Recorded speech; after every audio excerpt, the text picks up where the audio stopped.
Webinar today is looking at artificial intelligence and water management. What are the opportunities? What's the effectiveness of artificial intelligence? What are the limitations? And of course, what are the ethics around using artificial intelligence in water management? This is the third series in our early webinar series here at RWSN.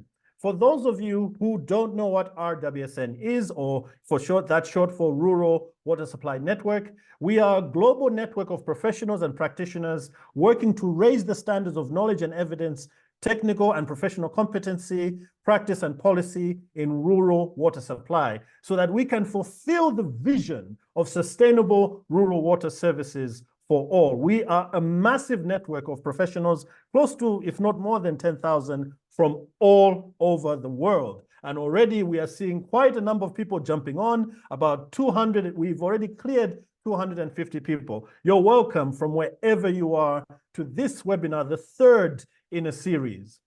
As part of RWSN, we have quite a number of thematic groups that you can be a member of. We have groups on Leave No One Behind that looks at issues of equity and inclusion. We have self-supply, sustainable groundwater, sustainable services, multiple uses of water services, as well as this one, which is the Data for Action thematic group. And this webinar is for the Data thematic group. But before, we used to be known as Mapping and Monitoring thematic group. But we changed the name because mapping and monitoring is good for getting data. But Data for Action is more focused on how can we use that data to actually make the decisions that we need to be making. So one of the things we're very interested in this particular group is to look at what tools exist to help us make decisions, to help fast track or accelerate decision-making when it comes to using WASH data. And very clearly, artificial intelligence has become a tool that a lot of people are turning to actually help with making decisions. But to say that artificial intelligence is disruptive is an understatement. Wherever it has gone or has been used, artificial intelligence has disrupted. It is a truly disruptive technology. Whether it is in the education sector, where students are now using ChatGPT to write entire dissertations. I wish I had that when I was writing my dissertation for my master's degree. And now people are having to create artificial intelligence to read whether a dissertation was written by artificial intelligence. It's disrupted the education sector. But also, if you look at the health sector as another example, artificial intelligence is actually saving lives. It's been able to diagnose illnesses that humans would have otherwise not been able to detect. Wherever you look, artificial intelligence is actually making an impact. And it's really triggering a lot of discussion. The disruption is triggering a lot of discussion around raising questions about the balance between benefits and risks. That is what artificial intelligence is doing in so many sectors. What is it doing in the water sector? Then that is what we are going to look at today. And we have three presenters today that I'm extremely excited about, who are looking and using artificial intelligence in different ways and different avenues. We have Olivier Mills, who's from WASH AI. He even has AI in the title of his organization. We have Snehal Verma, who's doing some work with fish farmers from Nature Dots.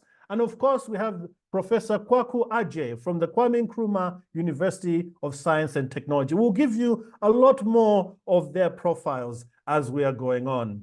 And of course, my colleague Mutala will be supporting me as we'll be going through this particular webinar. Once again, welcome to this webinar looking at artificial intelligence and water management. And the purpose of this webinar is to really look at how are people using artificial intelligence in water management currently? What are some of the opportunities? What are some of the successes? What are the challenges? And also, most importantly, what are the limitations and areas concerning ethics to do with artificial intelligence in water management? So these speakers will be sharing how they're using artificial intelligence individually, but also really digging into ethics. So this is the purpose of this particular webinar, to share examples where artificial intelligence is being used, but also to look at what are some of the lessons or considerations we need to take into account if we are looking to using artificial intelligence. So that is why we are here. Welcome once again to this webinar series for RWSN. And before we jumpstart, I know you're all excited to get started with the presentations and you want to hear what they have to say. And of course, I'm sure you have a lot of burning questions. As mentioned, you can put your questions in the Q&A box, not the chat box, in the Q&A box. They're close together down there. And if you're just joining us, welcome. Put your name and your organization or the country you're from so we know which part of the world that you're from as proof that RWSN is truly a global organization. As mentioned, my name is Muti Hiema. I am team leader for an organization called Baseflow in Malawi, and I'm the co-lead for the RWSN Data for Action group.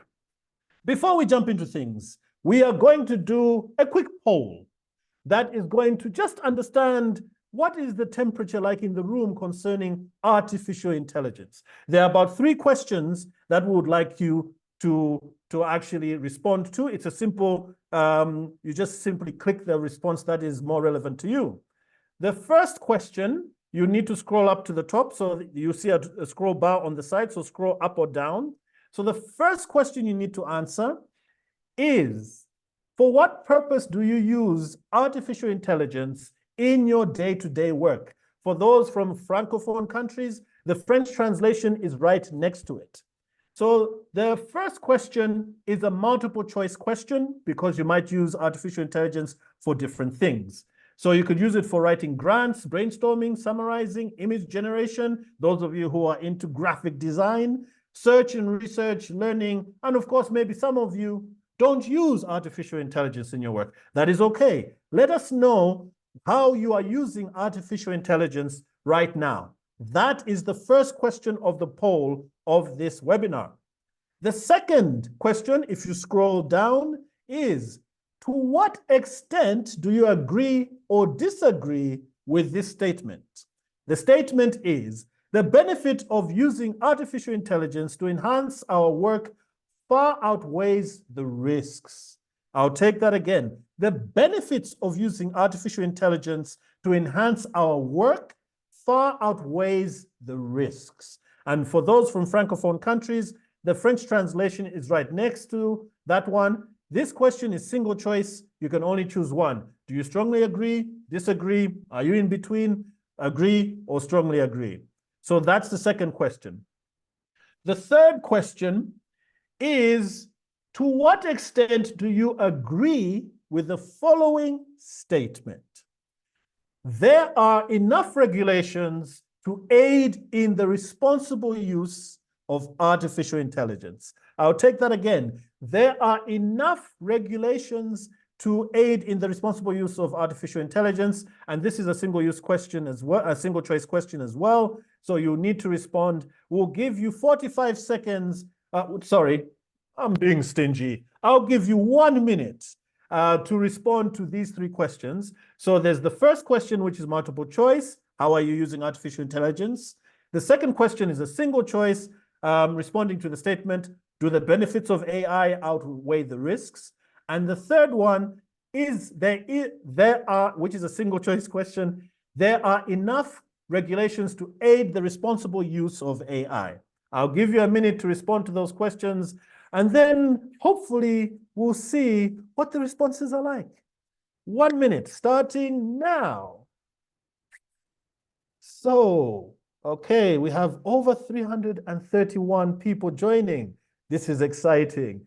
If you're just joining us, there's a poll that you need to respond to. There are 3 questions. It should be right in front of you right now. There are 3 questions, a multiple choice question and 2 single choice questions. Make sure you scroll through to get to all the questions, and then we'll see what are the responses like in the room. Yeah, 330 people. Thank you. If you're just joining, put your name in the chat and the country you are from. Okay, we've got some responses right now, but and I think the poll is closed, if I'm not mistaken. I think the IT team will let me know. But let us look let us look at the responses. To what extent, let me go back to the top, sorry. For what purpose do you use artificial intelligence? Wow, it seems quite a few of you are using it for learning and also summarizing notes. And oh, wow, you're also using it for writing grants. You're going to put some of us out of work. I actually write grants.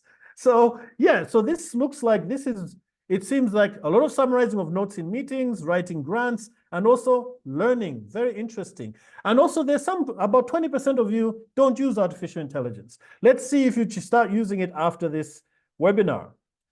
Now, do the benefits of artificial intelligence outweigh the risks? It seems that a lot of you, a majority, 38%, you say that it does, but most of you are neutral. And the last one, I think we'll come back to this webinar, this poll later, because we need to move on. The last one, there are enough regulations to aid the responsible use of artificial intelligence. Most of you disagree. Very few of you agree. Only 2% of you agree. A large majority of you, more than 50%, actually disagree.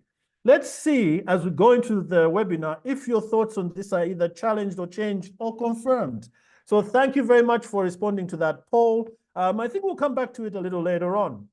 Now, the moment we've all been waiting for, the presenters of this webinar. I introduced them a little earlier. We have Olivier Mills, Snehal Verma, and Professor Kwaku Ajay. And we're going to have the presentations in that order. I will, at this time, introduce our first presenter. And our first presenter is Olivier Mills from Wash AI. Olivier fashions himself a problem solver, a web developer, an entrepreneur, and a wash specialist, and he's based in Canada. Like I said, we are global. He is the founder of Mills IT Consulting, Baobab Tech, and of course, Wash AI, which we'll be hearing about today, where he and his team develop solutions that use artificial intelligence to empower organizations. So that is our first speaker, Olivier Mills from Wash AI. So on that note, we start with his presentation. Thank you.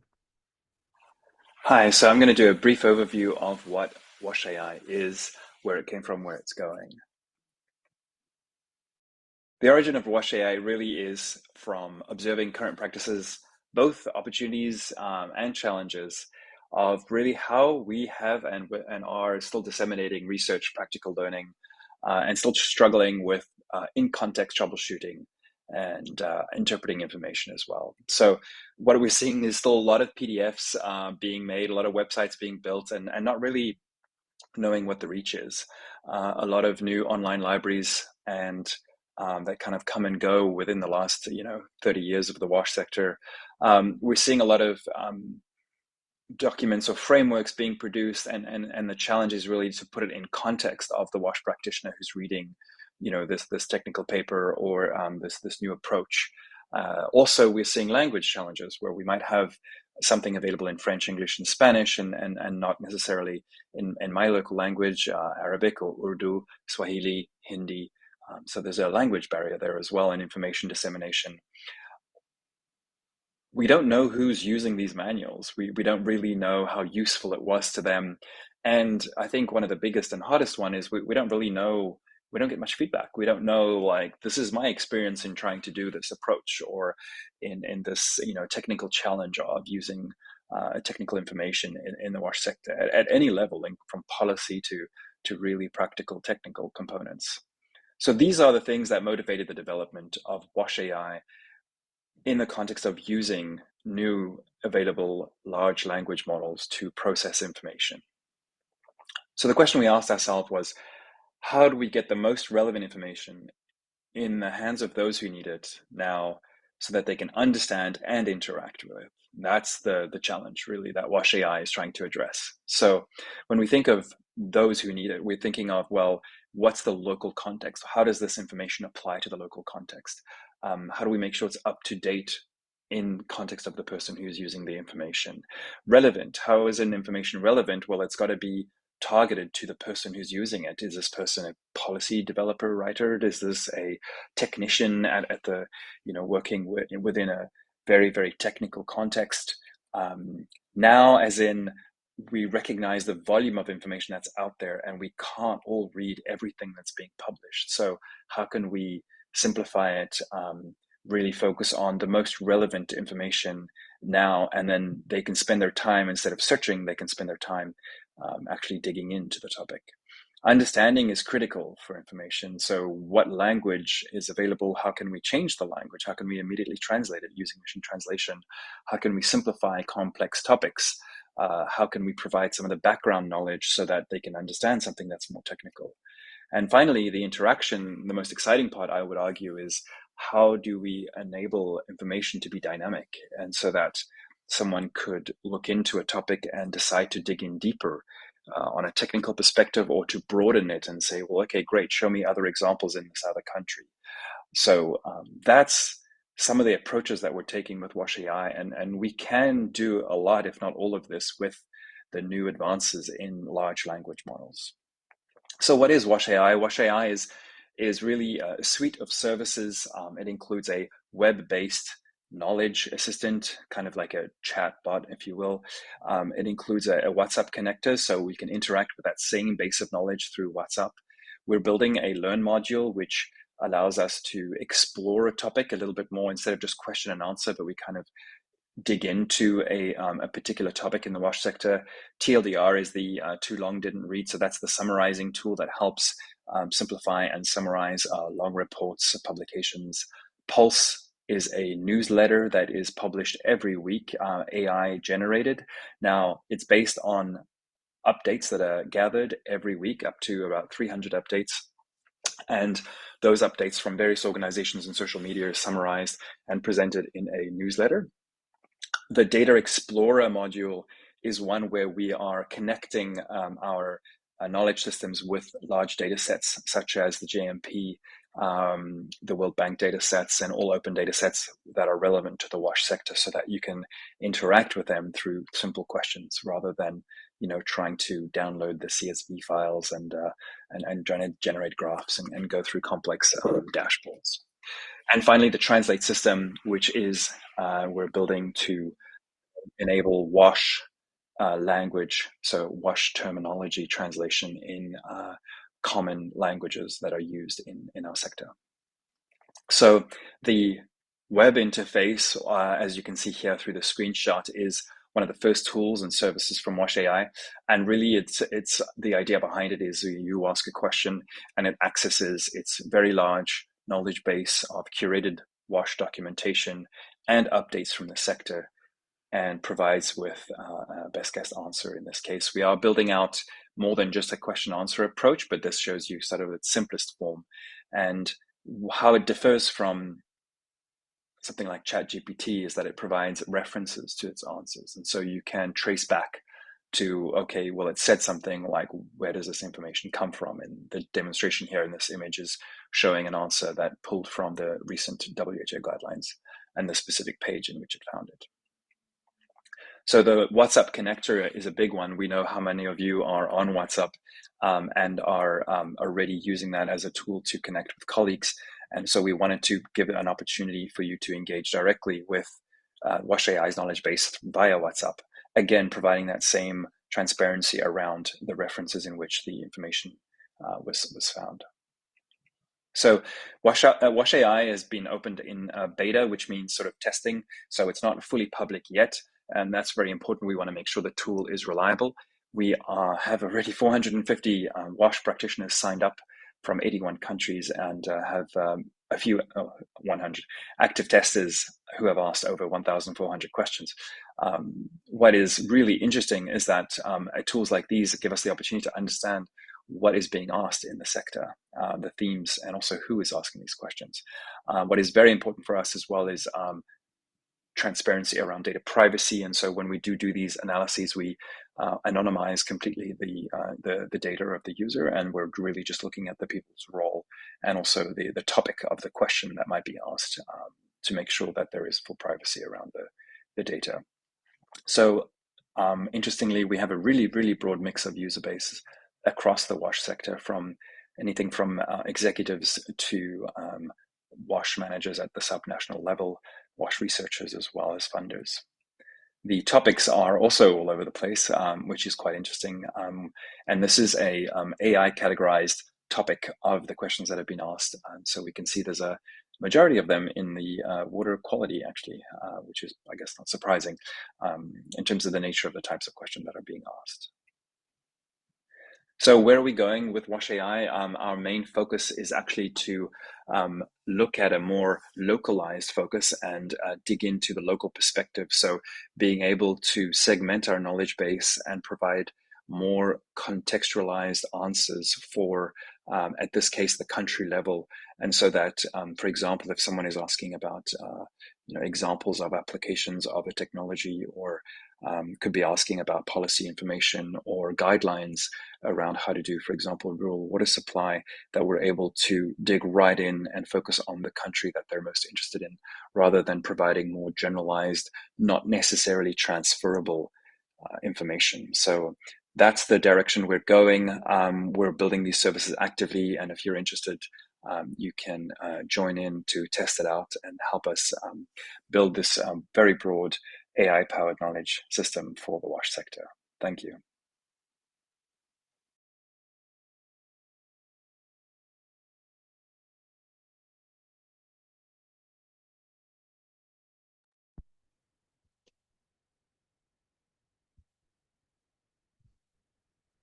Thank you very much, Olivier.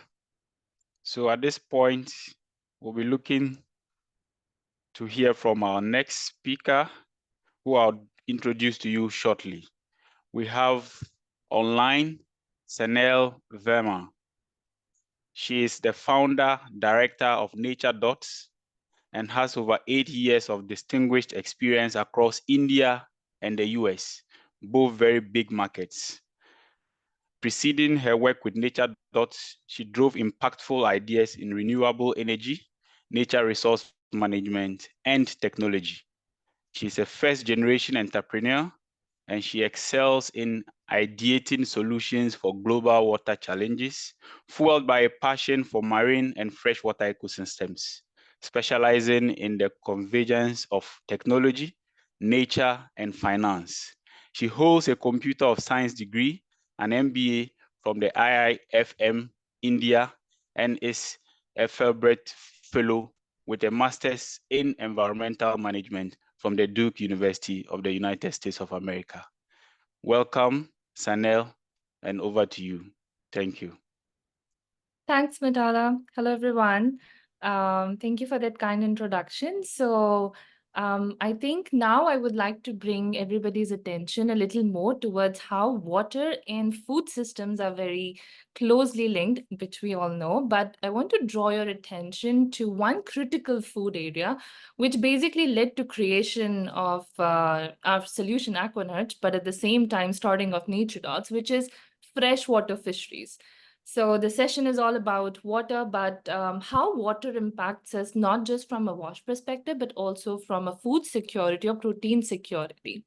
So something that my team and I have been working diligently across, looking at what's happening in freshwater fisheries and how climate change and water nexus works together.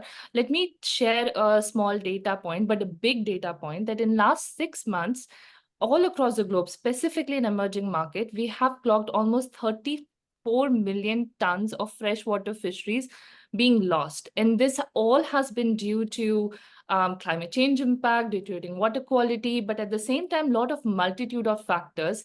Why we want to talk about more from freshwater fisheries perspective and link it with water, because maintaining a freshwater fisheries, something that's super critical is to ensure that our water ecosystems are well managed.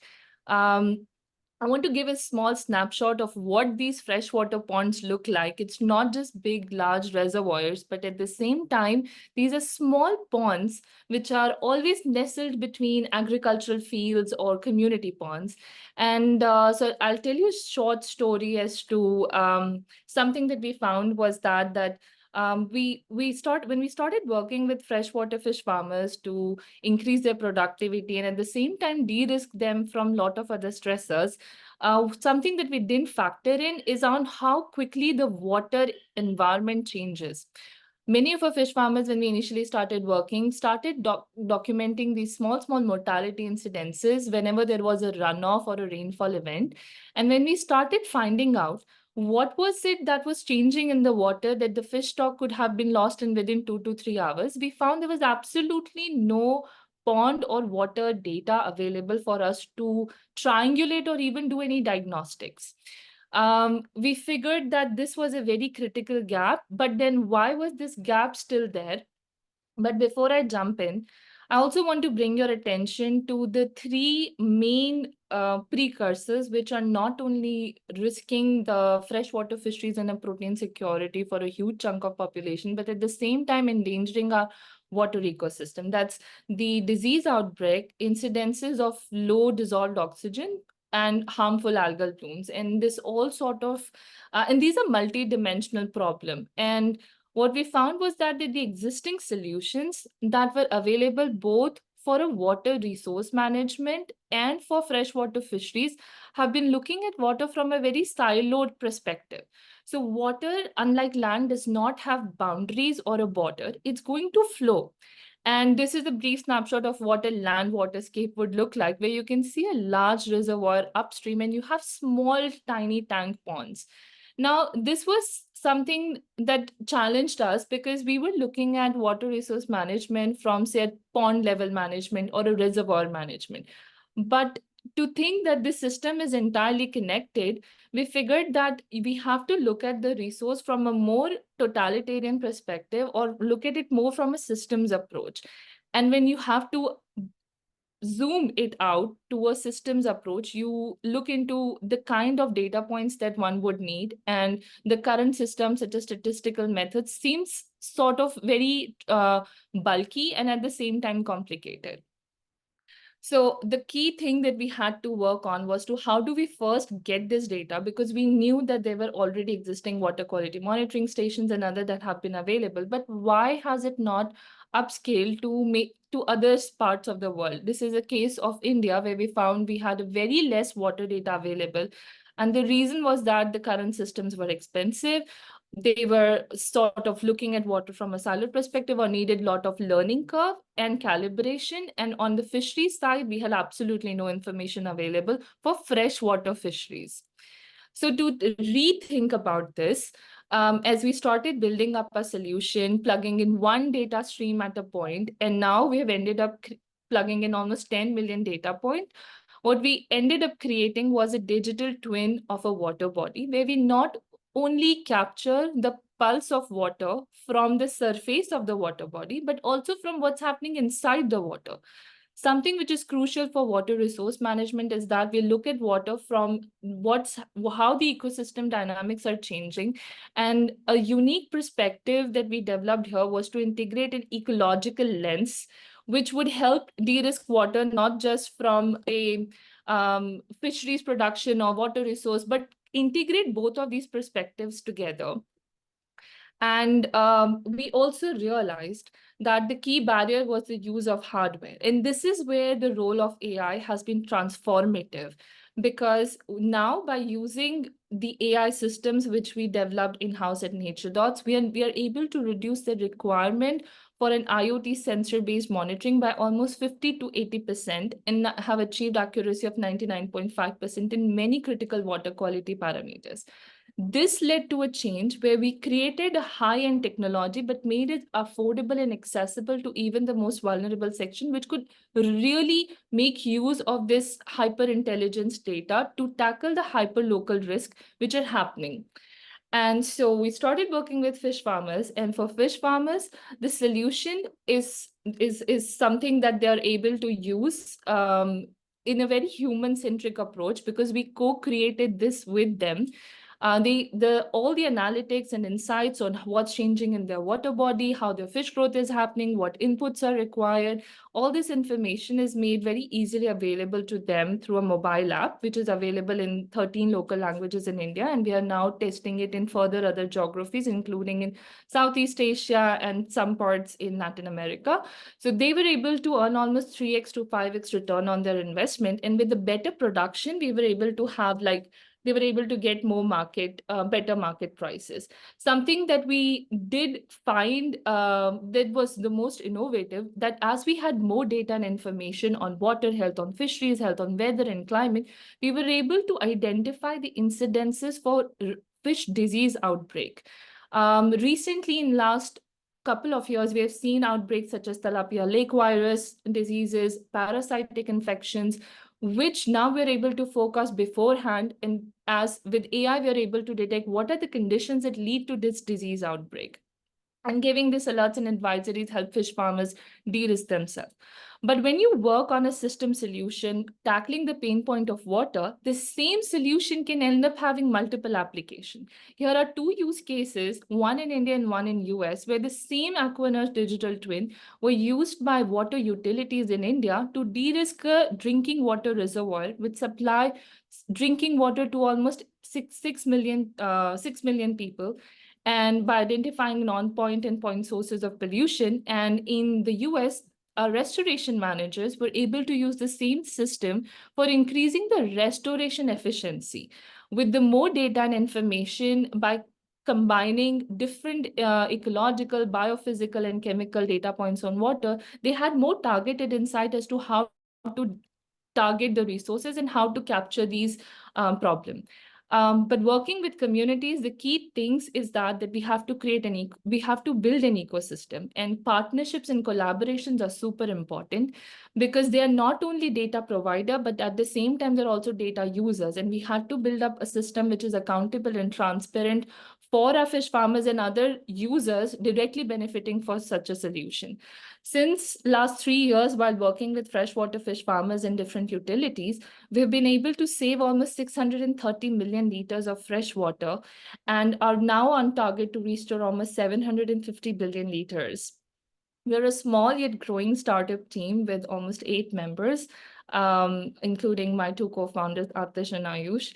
And currently, with this small team, we are looking for more collaborations and partners to deploy the system and get more evidences and data and sort of present how a systemic solution working at a resource could really lead to transformative changes, whether it's for people, planet, or businesses, and have a dream to capture health of almost 10 million hectares. Thank you so much, and look forward to your questions. Thank you very much, Snehal. That was Snehal Verma presenting on the work that they're doing at Nature Dots. Already, we have seen 2 examples of how AI is being used in different contexts in water. With Olivier, we saw an example of how AI is helping to sift through volumes and volumes of data and documents and PDFs to actually give us information right on our phone through WhatsApp. In the presentation we've seen how artificial intelligence is helping integrate or bring together multiple data points on water and fisheries to bring efficiencies and restoration to biodiversity. I think the figure I saw in Snehal's presentation was 10 million data points per hectare per year. That's a lot of data points, and AI is helping sift through that and integrate it to help with targeted decision-making in multiple contexts. So already we're seeing some interesting examples of how AI has been used. Just as a reminder, if you have any questions, please put your questions in the Q&A box, not in the chat, in the Q&A box. And for those who are from Francophone countries, bonjour, bienvenue. You are very welcome. If you'd like the French translation of this webinar, there should be an interpretation button just down in the toolbar below, and you'll hear this webinar in French. Our next presenter and last presenter is Professor Kwaku Aje. He's an associate professor from the university, from Kwame Nkrumah University of Science and Technology. He's an associate professor of civil engineering. He earned his bachelor's degree in civil engineering from the university, MSc in hydrogeology and water resources from UNESCO IHE in Netherlands, and his PhD from the University Hohai University in China. His work focuses on sustainable water resources management, flood risk management, and has significantly impacted civil engineering education and practice in Ghana and beyond. We've come from Canada, India, now we're in Ghana, and this time we're going to look at the ethical considerations of artificial intelligence in water management. Over to you, Professor Aje. Good day to everyone. For today's webinar, following what the other speakers have already presented, I would be focusing on the ethical considerations as we implement AI in water management. My name is Kwaku Aje. I am at the Department of Civil Engineering at the Kwame Nkrumah University of Science and Technology, Kumasi, Ghana. So for today, I will give you an introduction, then would look at the ethical considerations, and then I would conclude. So water scarcity is a pressing global challenge, and our planet's freshwater resource, as we all know, is finite, while demand continues to rise due to population growth, urbanization, and industrial development. Climate change has further intensified the issues with erratic rainfall patterns and rising temperatures. And these factors necessitate innovative solutions that we need to be able to manage our water resources effectively, since the traditional water management methods are often inefficient and unable to meet the growing challenges. And so AI presents an innovative solution which can help us improve our water management practices and come up with sustainable utilization approaches. And so for this presentation, I will be focusing on these key ethical considerations as we implement AI in the management of our water: data privacy, bias, accountability, transparency, job displacement, and finally, regulation. And so when we consider data privacy, the data collected for AI systems in water management can be quite sensitive. For example, in a city implementing AI-powered smart water meters, the data collected from households may include water usage patterns, location data, and even personal and socio-economic information. And as such, strong data privacy measures are essential to protect user privacy and also build trust in these systems. And so what are some of the things that we can do? One of the things that we can do is to have secure data storage and access control. User data should be stored securely, and access should be restricted to authorized persons only. Nobody wants to see his water users on the internet and for people to be able to predict how he baths, when he baths, and when he does not bath. Again, user consent is also a key issue. We do not want to take data from users when they have not given their consent. And so users should be clearly informed about what data is being collected, how it will be used, and who will have access to it.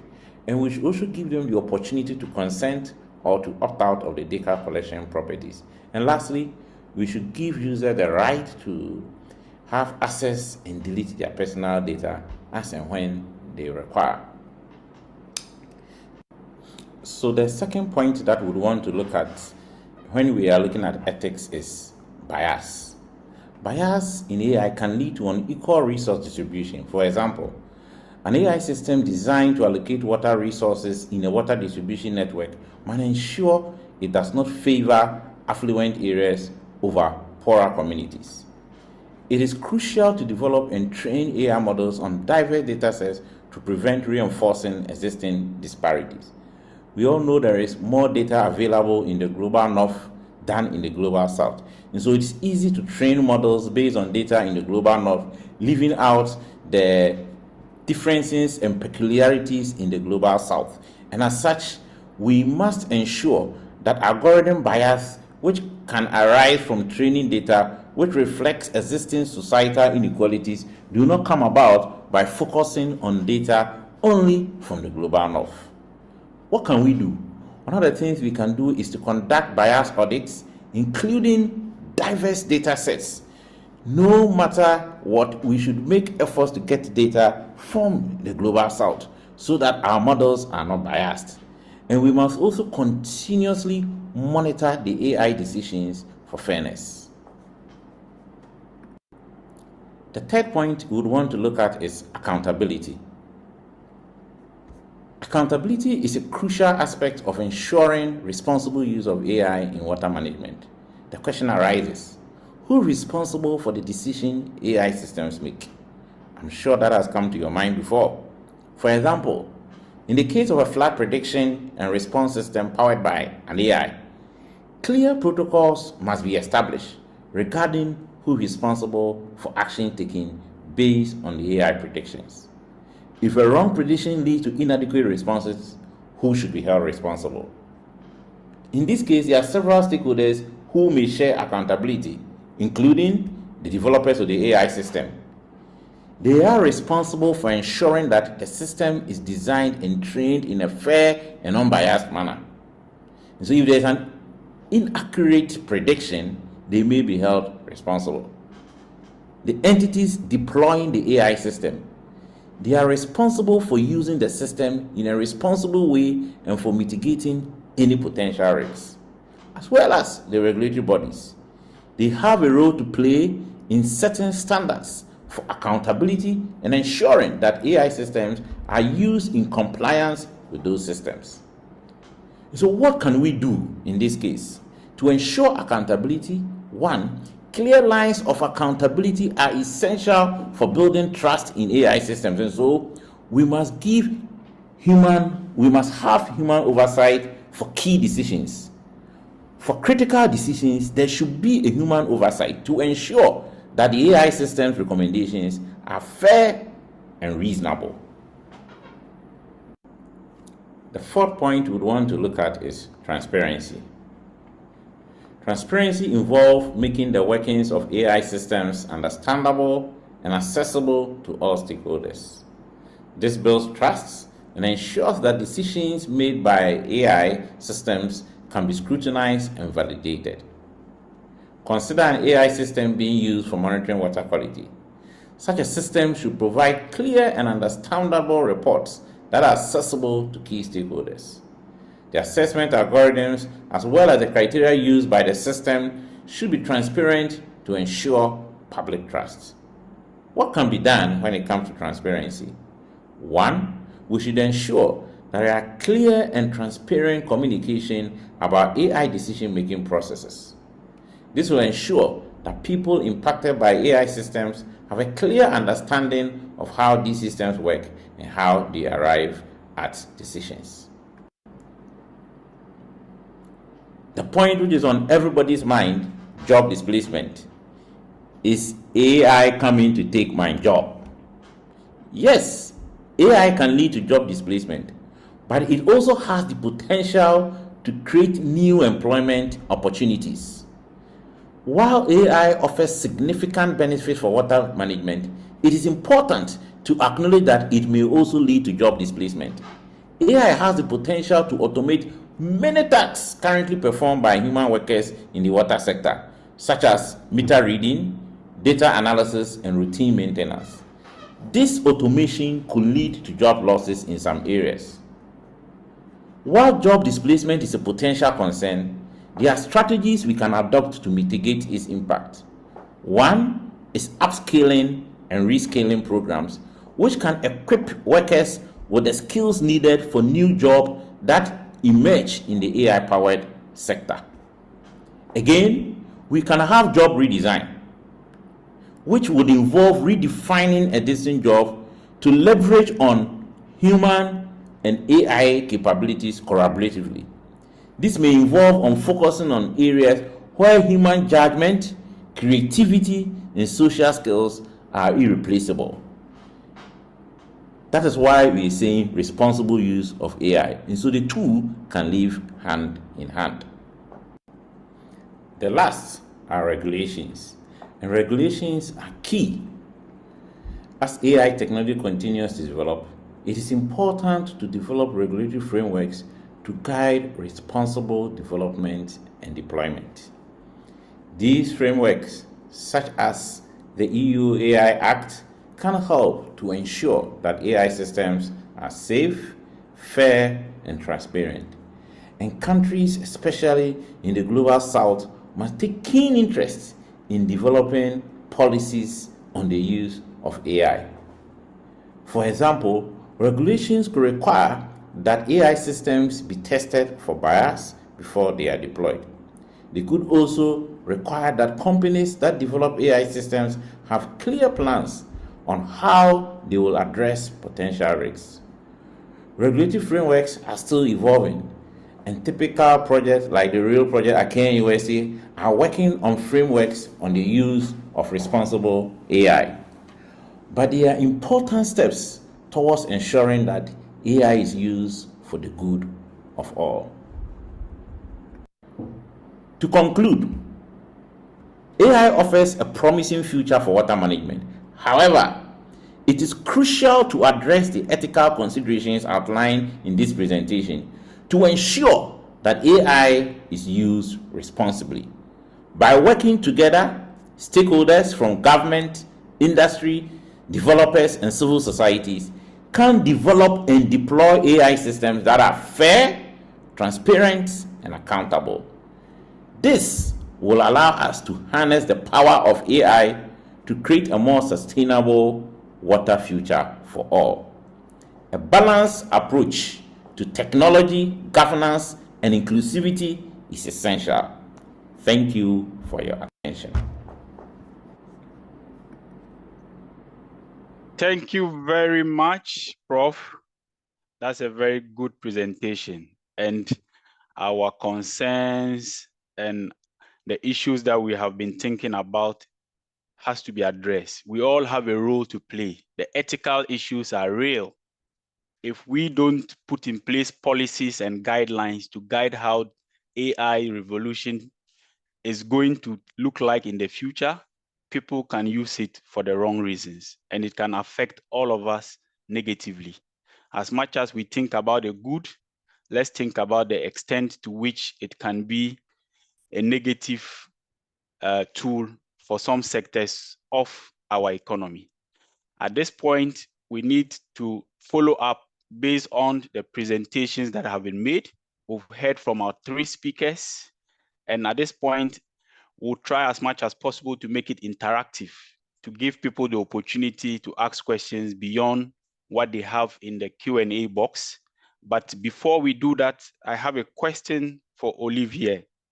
Olivier, your presentation was quite apt, but just to follow up with this, given the challenge of hidden biases in large data sets, how does WASH AI that you are leading plan to address these biases to ensure the shared knowledge remains trustworthy? Thank you. Over to you, Olivier. Yeah, thank you. That's probably one of the biggest questions that we're hearing these days within the use of generative AI and language models. I think the key distinction we need to make is the distinction between the models themselves, the foundation models, and the AI systems in which the models are built, which are built around specific language models. And so because there's a lot of popularity and a big hype around generative AI, we're mixing a little bit the difference between the language model itself, the foundational model, like ChatGPT's model, GPT-4o or whatever it is, and all the others that are out there.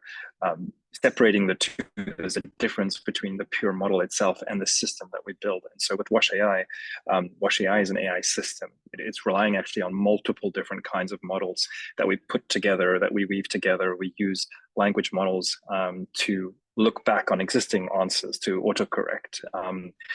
One important distinction is also to avoid sort of hallucinations and bias is to not use the model for the knowledge in which it's trained, but use it to be able to compose the answer. And there's a big distinction. So we inject known information from reliable sources, and we make sure the model uses that information.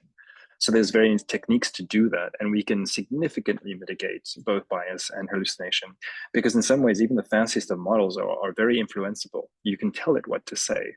You can influence it significantly, and we do that intentionally, so that we make sure it relies purely on the information provided, rather than whatever it's been trained on in terms of its original training data. The bias that is definitely there in the training data. So our approach is multiple in how to avoid these biases, but mostly relying on curating the source of information as its source of knowledge. Thank you very much, Olivier. Because we want other people to get a bite, I wouldn't follow up. I know people would have some concerns around this response, but I'll hand over to Miti to take it from there. Thank you. Yes, actually, one of the things I found very interesting in Olivier's response was the fact that you can tell the AI what to say. Once upon a time, I used an AI, I'll not mention which one. It said I don't exist, which was very interesting. It said, "Oh, sorry, you don't exist." So it was very interesting to find that actually I'm not actually here. So it's actually very interesting what you can do with AI.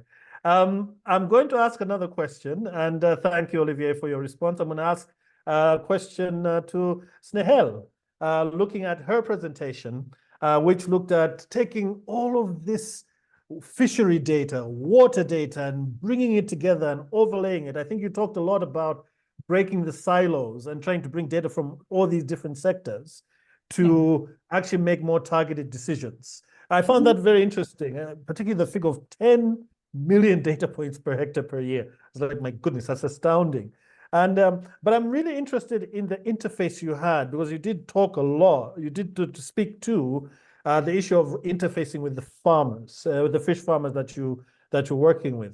I wanted to get a sense. What was their initial reaction to using this system, this AI supported system? What was their reaction? Did you get a sense of any kind of pushback or resistance? What was their reaction when you introduced the system to them? No, thank you so much, Miti. And I want to sort of add on to here. The reason for us to build on Aquanergy and integrate so many data points was that we already knew the traditional, wouldn't say traditional, but the way that we were already managing the fisheries with enough water data, like just looking at water data, we knew that was already creating problem. So we wanted to sort of bring an ecosystem or a water ecosystem based approach. But to do that, we had to capture the pulse of it. That means we had to look at weather data, climate data, water data, fisheries data. For fish farmers, they don't want to get overwhelmed with so much data and information. Yeah. So initially, and this is how the system helped. It crunched all this, but gave them targeted information as to what are those critical 3, 4, 5 things that, you know, that could be transformative for them. Is it, and it's not that they don't understand the water. They did new basic elements such as pH and dissolved oxygen and temperature. But even in those fish farmers who never knew it, the system sort of enabled them to accept it. Something which we did as a basis, which helped us overcome the barrier, was that while developing the solution, we worked with fish farmers. We worked with to understand what is the UI UX that they would be working. What are the conditions in which they will be using this app? Because if you're in Sun and if you have a mobile app and you can't see what's written, it's gonna serve no purpose. So very small points we had to incorporate while we were building the solution, keeping them in focus. And eventually, once they started interacting, then they started using more AI aspects. We haven't integrated large language models as of yet, but now we are slowly moving towards giving them more information through that interface. So the reception has been transformative, and where we have learned from them, because there were a lot of information that the sensors cannot capture, that satellites cannot capture, that you can't get. You get those information from fish farmers. So that also acts as an input. Yeah. Oh, okay. my mother, I often like to tell my mother, can I ask you a stupid question? And my mother says, that is if you want a stupid answer. So I'm going to ask her a stupid question. Is there such a thing as too much data for your system to process? Is there such a thing? Is there such a thing as there comes a threshold where you have so much data that the risk of error increases? Is there such a threshold? Something which professor also pointed out, biases can creep in, so we need to have always checks and balances. But also for some problem statement on situation, you don't need to process 10 million data points. That's the potential of a system that it can do. So you can always create an AI solution which can work in combination. So for example, when you end up creating a digital twin, a fish farmer may not need hundreds of pain point or risk that the system is capable, but only tell what are the key ones that are required. But from a same water body, a utility manager may need another water risk, but they're both interconnected. So for water specifically, I still say we don't have enough data. We don't have enough information specifically for Global South.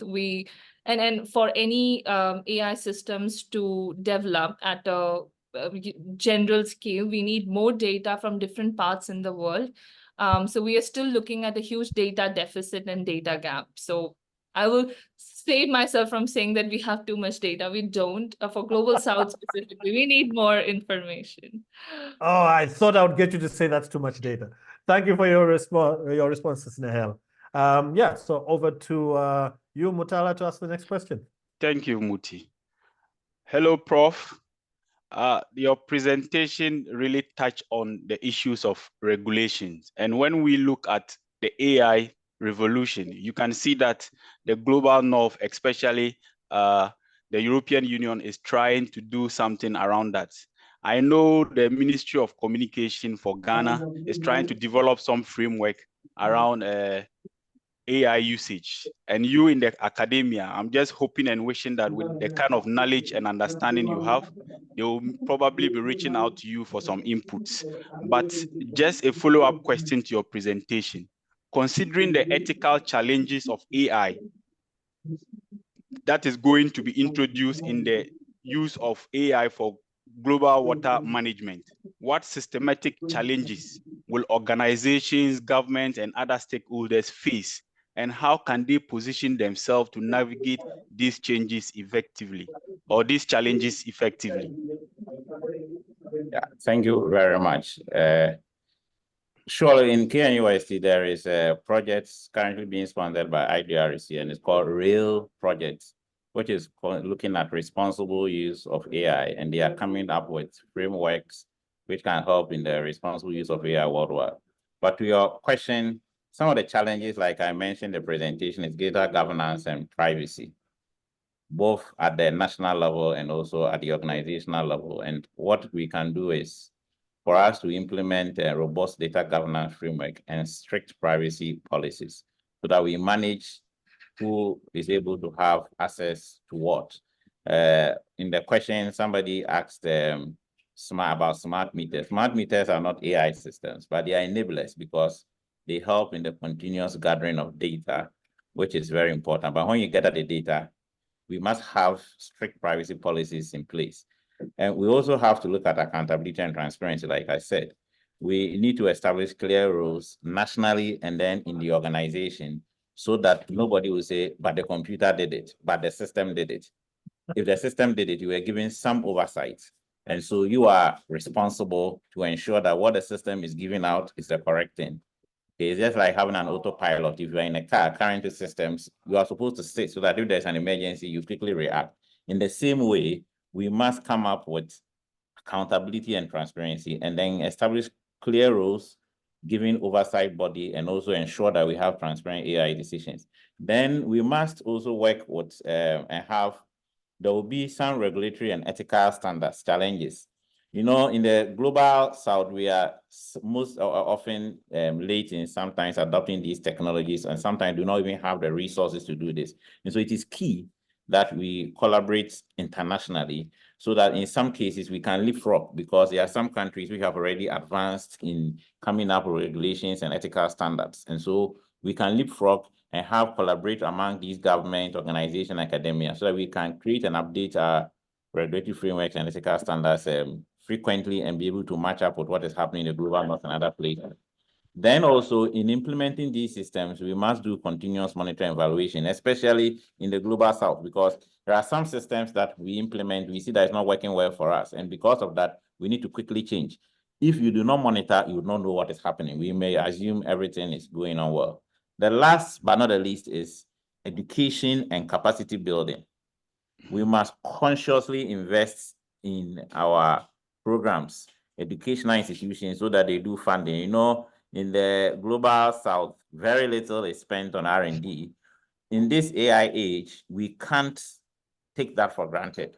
We must invest in these institutions so that we can develop appropriate technology which will respond to our needs. There are some of our local languages that if we don't invest in ourselves, nobody will invest in it, and our local communities will continue to be further marginalized in the use of these technologies. I think this will do for now. Thank you very much, Prof. So for we those from the global south, we need to be deliberate. We need to advocate. We need to push our governments to be able to respond to the AI revolution. At this point, I think we need to give the opportunity to a few people who would want to ask some questions. But before then, Muti, if you have anything to say. No. Just thank you to our speakers for responding to those initial questions. And right now, we're opening it up to people who've been putting their questions in the Q&A. So please put your questions down in the Q&A. The presenters are already responding to some questions in the Q&A. So please put your questions there. If you need the French translation, there's the interpretation button down below. I think I'll take the first question, Mutala. We have a question from James, who is asking, and I think, of course, he's put this to the panel. He says, we shouldn't be producing 500-page guidance documents in the internet age. How does the panel see the future of sharing evidence and learning in the WASH sector? So that is the question. We shouldn't be producing 500-page Q&A, or to borrow from what Olivier said, too long, didn't read. How does the panel see the future of sharing evidence and learning in the WASH sector in the light of AI? So I think, I don't know who wants to take that question first. Maybe Olivier, because it's more aligned to what you are presenting, and then we'll see if the prof or Snehal have a comment. So over to you, Olivier. Should we be writing 500-page guidance notes? I think we need to see a shift in knowledge management and knowledge dissemination, information dissemination, because we need to be able to now leverage the ability of AI to take information and transform it, contextualize it, make it more useful to the person who's reading it versus just reading it as it was written. I think if people, honestly, if writers did a better job writing for their audience, I think that would be good. But the problem is when you write something so generic, it doesn't make sense to practitioners who are looking for a specific application. The risk of summarizing, and I'm not a big fan of too long didn't read, because does that mean that we never actually dig in? And I think we can shift that. What I'd like to see is, leveraging AI to capture our attention around a topic, and then we can really dig into the knowledge. So I don't think we should see it as an oversimplification, but actually as a way to expand and go at the pace and the understanding of considering our background knowledge. So I don't know if the answer is not to do 500 pages, but I think it's writing, knowing that you'll have AI tools who's going to transform what you've written to make it applicable to reader A, reader B, and reader C, who speak 3 different languages and work at 3 different levels within the water sector. So I think it's how we write things and writing it in a way and producing content in a way that AI can work with it. That's my take. But wait a week and something else is going to come out. Okay. Yeah, you never know with technology. Over to you, Mutala. Yes, there's a question directly to WASH AI. How will WASH AI costs look like in the near future for users in terms of cost, since you are yet to roll it out fully? Yeah, that's absolutely something we're looking at. The difference of AI or large language model applications is, for these language models, they have a cost to run them, right? Which is different when you write a program, scaling costs hardly anything. Going from 1,000 users to 100,000 wouldn't make a big difference with it. With longer language models, it does. So we are continuously evaluating the language models that we're using in the back end of the system. And we're doing cost projections on like, okay, what does it look like for 10,000 users a month? What does it look like for 50,000 users a month? The huge advantage is that the cost is going down. Like just in the last 3 weeks, the main large language models, they're twice as fast and they're half the price. So we are seeing actually a really rapid decrease in costs. And I'm speaking to financial costs. One thing we haven't talked about is there is a huge environmental and water cost to the use of AI. So I do want to flag that as a true cost to humanity in using AI. But in terms of the financial costs, we will be able to provide Wash AI for free as a free tier for all users once we go live. That's something we're keeping an eye on. Okay, good to know. Actually, I would like to just comment on that. I'm glad you brought up the subject of the water footprint for AI. I think we did get a question from someone on LinkedIn who actually asked that question, and maybe I could throw it to all of you. There is a water footprint to AI. It consumes a lot of water, which is kind of the irony. Here we are, we're talking about AI and water management, but AI is having an impact on water. How do you see?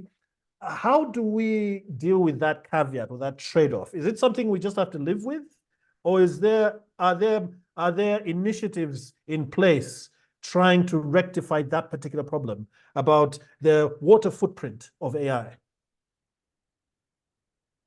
Anyone can take that question. I am happy to give my 2 cents Okay. here. Thank you so much, Muti, for bringing that up, because this is something that before we started developing the product, we very well understood. So now when you're building an AI product, there are not just AI, like AI, the whole deep tech ecosystem. There are systems such as green machine learning models, green machine learning approaches, or framework of product development in AI, where you optimize and put efficient resource allocation so that your overall footprint decreases. Yes, there are inevitable costs, because cost of running huge data centers or supercomputers is going to be there. But we need to eventually come as to what kind of product we're developing. And the role of AI is to now help us look at interconnections, specifically in water. Where earlier we had simple statistical based models, but now we have more data and more different machine learning models. And it is supposed to generate new insights and completely shake up the way we are looking at water sector. So something which Olivier mentioned, like we would eventually want to bring certain aspects of giving this information to all the users, because water is a human right and we all should have enough information on our fingertips to be made available. So it'll not only disrupt the way we are looking at resource, like how AI will enable that, but at the same time, it will bring the transformative changes in governance and policy perspective, something which even Professor mentioned, that we need to think it beforehand, then develop and keep those checks and balances in place. Yeah. Okay. So there are initiatives, and it is a cost that we actually need to be honest about, right? Because it, like I said, it would be ironic that we are water professionals using AI, but we're having an impact on the environment as well. So it's good to hear that there's some initiatives. I don't know if Prof, especially from an ethical standpoint, I don't know if you have anything to add to that question. Yes. Yeah, it was one of the ethical issues that even in my research, it came up, that the use of water. But, you know, one of the things is like the way we have been using cars. When we started using cars in the beginning, they were not very fuel efficient. But along the line, hybrid cars have been introduced, and then we move into electric cars, even though people have their concerns. In the same way, the use of water by these data centers has become a concern. And increasingly, we see these big institutions who own these centers, Amazon, Microsoft, and the like, trying to find more sustainable and efficient ways of managing these systems. And like one of the panelists said, they are also looking at using green infrastructure for it. And I think that these are issues which have come up, and those who own these huge data centers are working on it, and will make progress in the use of sustainable systems in cooling these data centers, so that we don't have to be chasing water after we've gotten used to AI. Okay, Great. thank you. Over to you, Mutala. Yes. So from my end, I'm thinking, can we give some of our participants the opportunity to just raise their hand and ask a question directly to any of our panelists. If they are available, just raise your hand. We identify 1 or 2 people to directly ask a question to our resource persons. So you have the opportunity to do that. Just raise your hand. But most of the questions have been responded to directly in the Q&A session. Yes. Maybe while we're waiting for someone to raise their hand, there's an interesting question here. I'll throw it to the panel. It's more of a general question. It's from, it's been translated from French. It's from Haruna Abachi. It's a bit long, but I'll skim through it. It says, we work mainly on pastoral hydraulics. In this sector, there's often no drinking water, surface water, large diameter wells, and so on. Technology is lacking. We work in the Central Sahel, particularly in Niger, in pastoral areas, far removed from various decision-making centers. For this reason, pastoral hydraulics is the poor relation of all hydraulics. Wells are very deep, over 100 meters, and rare. How can we talk about artificial intelligence when there are not enough water points? How can we talk about artificial intelligence in this context of Niger when there are not enough water points?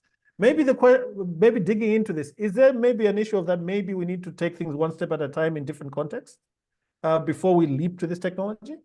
Throwing it to the panel. Anyone can take it. Prof wants to. One of the things that I've been working on is how to use satellite rainfall to help in hydrological modeling in Ghana, and for that matter, in areas where you have very little meteo stations, but you need to do model which requires a lot of data. AI presents the opportunity to see how I can do my hydraulic modeling with very little data. Okay.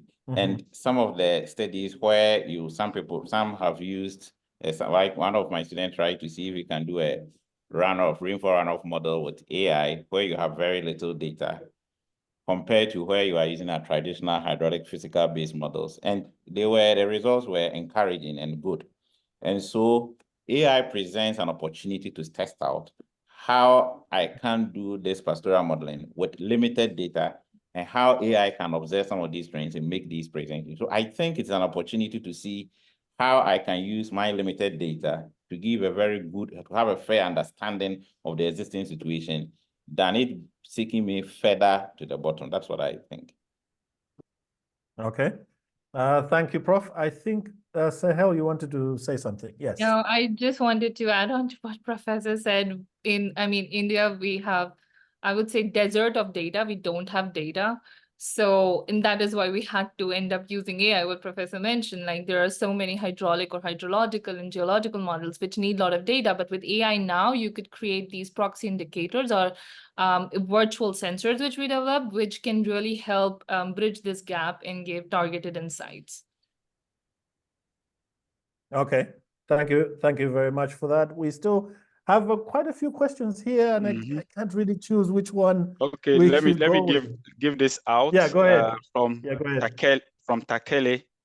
It says, who is responsible for leading AI in wash sector in countries?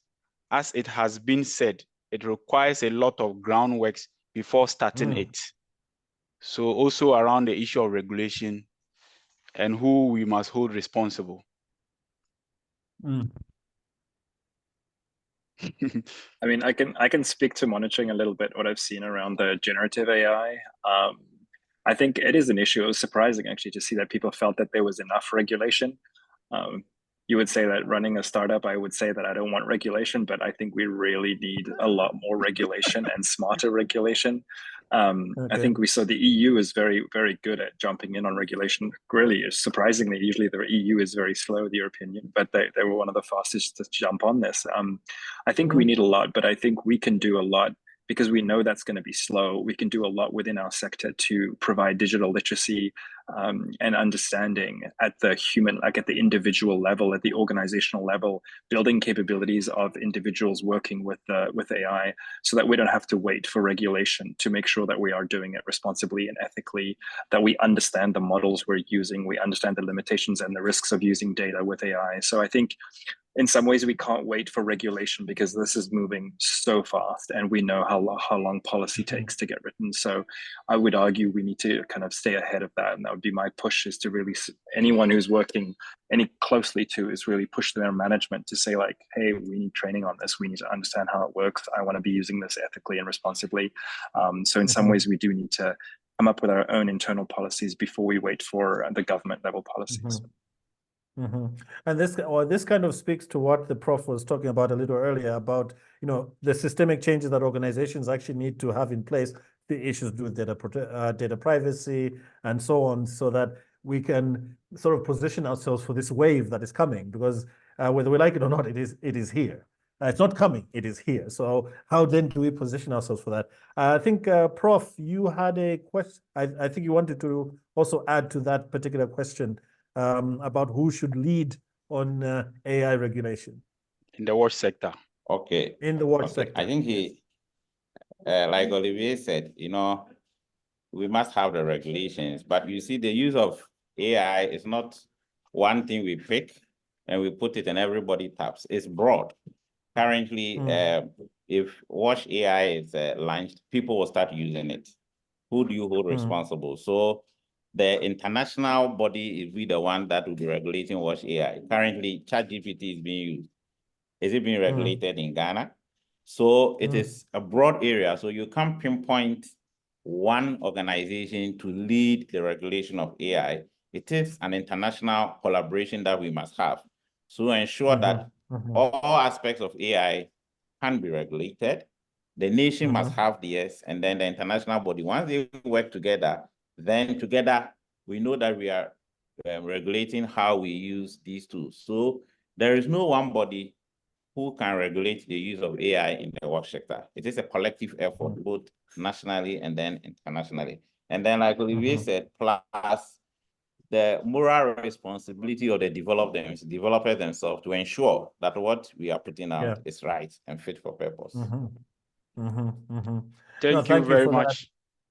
Yes, you so for this that. session has been very good enough. I hand over to Muti. Thank you. Thank you, Mutala, and thank you to our speakers. There's just one quick question. I want a simple 2-second response. There's a question here which I think is still really interesting. What is the water footprint for Watch AI and Aquanotch? Have you calculated that? Do you have the numbers? I don't have the number yet, but that's a really good question, because we actually are now finally, someone has been pushing, actually from Canada, has been pushing a lot of the foundation models to publish the actual energy use and footprint of these models. So you're able then to calculate really like, okay, if I'm using, let's say, GPT or Gemini or whatever these models are, we're able to then calculate based on how many tokens we use with the language. So we're waiting for that data to come, and then we'll be able to publish at least the energy use. The water use is a bit harder because it depends on the data center, but yes. Yeah. Okay, thank you. Snehal, very quickly. Yes. Do you have that number yet? No, we're still calculating. But yes, we will soon be releasing a study with those numbers. Okay, fine. Thank you very much. We've come to the end of the Q&A. I wish we could keep on going, because some of the stuff you talked about really touched on stuff I wanted to dig into. And I know that our audiences who are watching, listening from all over the world might have had a lot of questions. But to those who are still on, the 274 people who are still here, thank you. Merci beaucoup. These speakers are available on LinkedIn and other platforms. Snehal is with Nature Dots, and Olivier is with Watch AI, and Prof. Ajay is with the Kwame Nkrumah University of Science and Technology. Check them out on LinkedIn or any other platform, and keep the conversation going afterwards. Very quickly, I wanted to know, if you wanted to give one final thing for people to take away from what you have brought today, what would be that final thing? I'm giving you 30 seconds each. I'll start with Professor Adjei. What is the one thing you'd want people to take away from this session today or from your presentation on ethics? Over to you. Oh, you need to unmic yourself. Prof, you are muted. Sorry. What I would want people to take away, especially our government in the global south, is they should take active steps to ensure that they come up with good policies on data governance and privacy, because we are using AI, whether they bring it or not. Thank you. Whether they like it or not. Thank you. And Olivier, over to you. What is the major takeaway from your presentation or from this session you'd want audiences to take back with them?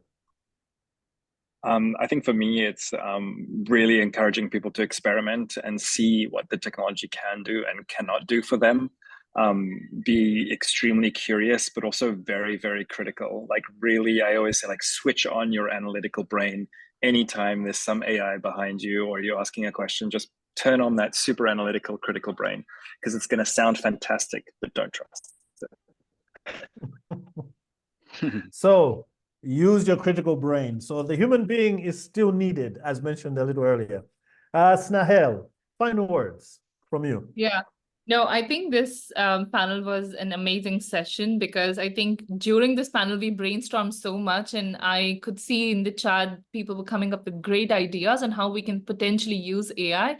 So I think we need more such spaces, and we need like more conversations, definitely from Global South, and where actual AI could be used for making ground impacts, specifically in wash and water sector. So it can be super transformative. Thank you very much. Keep the conversation going. AI is something that is here and it's got a lot of potential. We still need to figure out how we can use it to maximize, to make it truly transformative. Mutala, you wanted to say something? Yes, I think that moving forward, we should be able to create a lot of opportunity for some of these discussions. And we see that there's so much interest when it comes to AI. So we'll keep the discussion going beyond this session, and then we look forward to future ones that will bring us together again. Thank you. Thank you, Mutala. Thank you, Olivier. Thank you, Snehal. And thank you, Professor Adjei, for your presentation and sharing your insights. At this point, we've got about 4 minutes to close. But before we leave, to the 253 people here, I want to share a very quick story. The University of Oxford has actually, in January of this year, used artificial intelligence to try to solve a specific problem. And that problem was looking at how to create the perfect railroad system so that no trains crash into each other. So January of this year, the University of Oxford was using artificial intelligence to solve that particular problem, creating a perfect rail system where trains would not crash. The response from the AI was, trains shouldn't move, then they won't crash into each other. It sounds like a joke, but it's actually true. You can look it up on Google. The University of Oxford created an AI to solve this problem, and they say the solution is simple: trains shouldn't move. So AI has a lot of potential, but it still has a few kinks that need to be worked through. And the professor who was working on it, actually in the University of Oxford, even said, this technology has a lot of potential. It just needs to be worked on here and there. So AI, as mentioned, is something that's here to stay. We need to regulate it. We need to have oversight over it. And once with that in place, we can have transformative change in the areas that we're looking at, especially in water. You've seen an example of how it's being used to sift through a lot of documents, some of which we don't ever read. We jump to the conclusions or the executive summaries. We've seen how AI has been used to actually solve the problem of having multiple data points, to bring them together so that we break the problem of silos when it comes to data. We've seen areas concerning ethics that we must be considerate of as we are dealing with AI. And like Mutala, my colleague, said, let's keep the conversation going. The speakers are on LinkedIn. You can get in touch with them to see. And just to let you know, I'm not just talking. I'm one of the people who is testing Wash AI to see, is it really that good? So on that note, my name is Muti Kiema. I'm the team leader for Baseflow, but also the co-lead for the RWSN Data for Action thematic group. Thank you for joining this webinar. Like I said, this is the third in a series of webinars. We have 2 more that are coming up. For those of you who are interested, we have one on self-supply, which is looking at supported self-supply case studies from 4 continents. We also have Stop the Rot, which is looking at improving groundwater supply through hand pumps, which is looking at the quality challenge, ensuring a high standard of rural water supply infrastructure from the onset. We've already had a few other webinars already. If you're interested, we had one last week on incontinence and another one by the Stop the Rot as well, looking at rapid corrosion of water infrastructure. If you would like to join any of these groups, we have these multiple groups you can be a part of. Like I mentioned in the beginning, Data for Action is the group that I'm a member of, together with Mutala, but we have quite a few groups, Leave No One Behind, Sustainable Groundwater, Sustainable Services, Multiple Uses of Water Services. Please join. If you look in the chat, Batima, the IT team, have posted the link to where you can join the Data for Action group, where you'll find me and Mutala waiting for you to continue the conversations. On that note, I want to say thank you, and I hope this has opened your mind to the potential of artificial intelligence and also the risks and the ethical areas required. But still, though there's risk, there's opportunity. I wish you all the best, and wherever you are, good afternoon, good evening, and good night from RWSN Data for Action Group. Thank you very much. Register below in case you want to join our thematic group or any other thematic group with RWSN. Thank you very much. Stay safe.